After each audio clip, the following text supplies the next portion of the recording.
Everyone has a dark side, the parts of ourselves we hide, suppress, or even fear. Psychologist Carl Jung called this the shadow, and it contains the hidden aspects of our personality.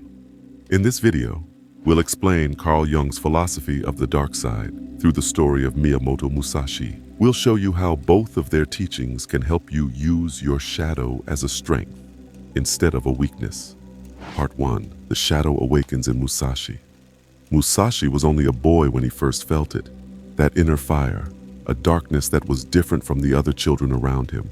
While they laughed, played, and followed the rules, Musashi was different. He was driven even at a young age to fight, to prove himself, and to push harder than anyone else. His father, a strict man, drilled discipline and survival into him. Musashi didn't have the luxury of softness. Life was war, and only the strongest survived. This was where Musashi's shadow began to take shape, a fierce, competitive edge, an aggression that made others wary of him. He didn't shy away from a fight, nor did he try to fit into the mold of what others thought he should be. In a world that demanded submission to authority, Musashi broke free. The more he embraced this side of himself, the stronger he became. But as his strength grew, so did the darkness. Carl Jung called this the shadow, the part of ourselves we often hide because it doesn't align with what society wants from us. Society wants us to be obedient, controlled, predictable. But the shadow contains the raw, unfiltered version of who we are, our anger, our ambition, our desire to win at all costs. For Musashi, his shadow wasn't something to be ashamed of. It was a source of strength, a fire that propelled him forward. Musashi didn't hide from it. He embraced it. He channeled his anger, his ruthlessness, and his ambition into something greater, something that would define him. He knew that suppressing his dark side would mean suppressing his potential. We all have a shadow. Just like Musashi, there's a part of us that society tells us to hide, the parts that don't fit neatly into the expectations of others. But as Carl Jung believed, the shadow isn't something to fear. In fact, when we suppress it, we deny ourselves a powerful source of energy and potential. Musashi embraced his shadow, and that's what gave him an edge over others. But Musashi didn't just embrace his shadow, he learned to control it. Because without control, that same power could easily spiral into chaos. Part 2. Mastering the Shadow. As Miyamoto Musashi grew older, his dark side became sharper, more refined. That inner fire, the aggression and ambition that had given him an edge in his youth, was now a double-edged sword. He began to understand that while his darker instincts gave him strength, they also posed a threat. If he let his anger, his ruthlessness, and his need to dominate control him, they could just as easily destroy him as elevate him. Musashi wasn't just fighting his enemies, he was fighting himself. He realized that to truly harness his shadow, he needed to master it. The rage that made him fearless could also cloud his judgment. The ambition that drove him forward could make him reckless, and Musashi wasn't reckless. He was a strategist. He knew that to be a great warrior, he couldn't be ruled by impulse. He had to channel that darkness into something far more powerful: focus. This is where Carl Jung's philosophy of the shadow aligns so closely with Musashi's journey. Jung believed that the shadow, the dark side of our personality, must be confronted and understood, not ignored.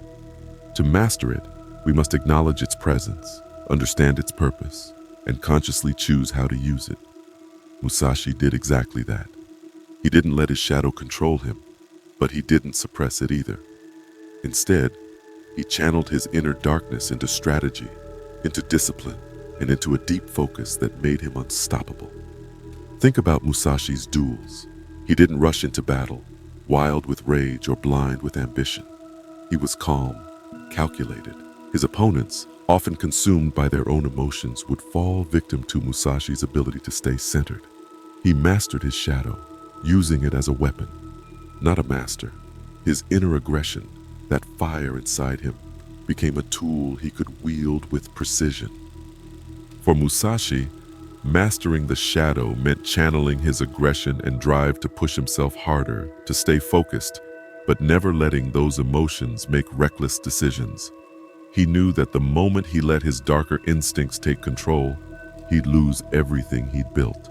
For you, this might mean using your ambition, your competitiveness, or even your anger to push yourself harder in your career, your passions, or your goals. But the key is not letting those emotions lead you into reckless territory. Like Musashi, you have to be in control. When you master your shadow, it becomes a weapon, one you can wield in your favor. Part 3. Using the dark side to gain an edge. By the time Miyamoto Musashi had grown into a master swordsman, he was no longer just a fighter, he was a strategist. People feared him, not just because of his skill with a blade, but because he could see through his opponents.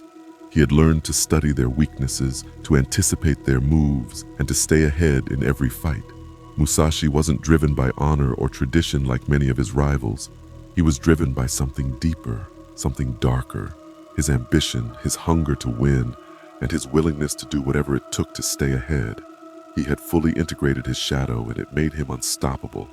While other warriors followed the rules of honor, Musashi bent those rules to his advantage. He didn't fight for glory, he fought to win. And in doing so, he gained the upper hand over those who were limited by their own ideals.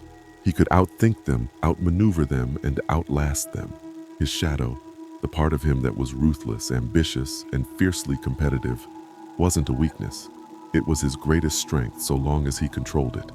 This is exactly what Carl Jung meant when he said that when you integrate your shadow, it becomes a source of energy and creativity. Think about it. If Musashi had only fought the way everyone else did, if he had followed the same rules, the same strategies, he wouldn't have stood out. But he embraced the parts of himself that others would shy away from. His hunger for dominance, his desire to win at all costs, his readiness to take risks. And in doing so, he became legendary. Carl Jung believed that when we embrace our shadow, we gain access to our full potential. When you integrate your shadow, you unlock a part of yourself that can give you an edge in life. Your ambition, your competitiveness, your drive to win, these aren't flaws. They're strengths, as long as you know how to control them. You can do the same by embracing the parts of yourself that society tells you to hide.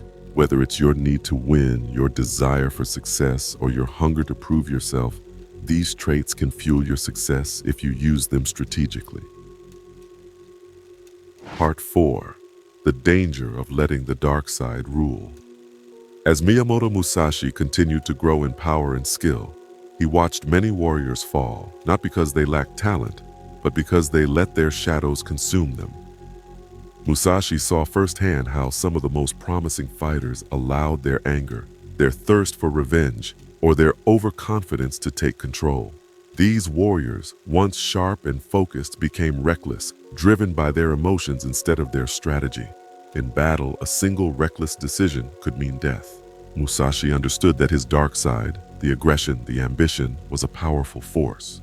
He had to keep his emotions, his hunger for dominance, and even his ego in balance. If he allowed his shadow to dictate his every action, he risked losing everything he had worked so hard for. Jung believed that the shadow, if not properly integrated, could take over, leading to self-destructive behavior.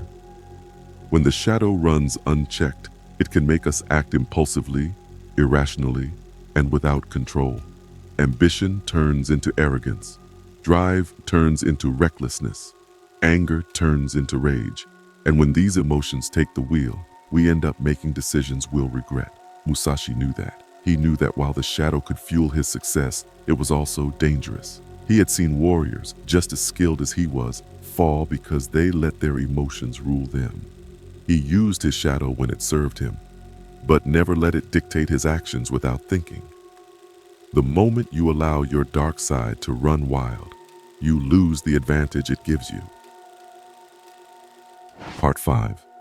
Finding the balance between light and dark. As Miyamoto Musashi grew older, something changed within him. He was no longer just a warrior. He had fought countless battles, outsmarted countless opponents, and proven his strength many times over. But there came a point when Musashi realized that true mastery wasn't about living in the shadows or relying solely on his darker instincts. He started to explore another side of himself, becoming an artist, a philosopher, and a thinker. His later years were marked by wisdom, clarity, and restraint. Musashi found a balance between the fierce warrior who embraced his dark side and the man of wisdom who knew when to hold back. He understood that his shadow, the aggression, ambition, and competitive drive, was essential for his success, but it wasn't the only thing that defined him.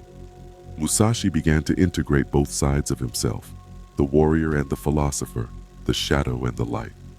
It was this balance that allowed him to transcend the battlefield and become a man of mastery in all aspects of life. This echoes Carl Jung's philosophy of integration. Jung believed that in order to become whole, we must integrate both the shadow, the darker, more primal parts of ourselves, and the light, the wisdom, patience, and clarity that come from reflection and self-awareness. Musashi's later years were a testament to this idea. He didn't suppress his dark side, nor did he let it rule him. He found the harmony between the two, allowing him to be both fierce and wise. To get ahead in life, you need both sides of yourself. The ambition, the drive, and the competitive edge of your dark side are necessary. They push you forward and give you the hunger to succeed. But they must be balanced with wisdom, patience, and restraint. Musashi's greatest victories didn't come from aggression alone. They came from knowing when to strike and when to hold back, when to be ruthless and when to be calm. This balance is what made him not just a great warrior, but a great man. Carl Jung taught that the key to unlocking your full potential lies in this balance. So, what parts of your dark side have you been avoiding? Start integrating them and see how they can fuel your success. If you found this video helpful, hit that subscribe button and stick around for more content on personal growth, philosophy, and mastering the art of living.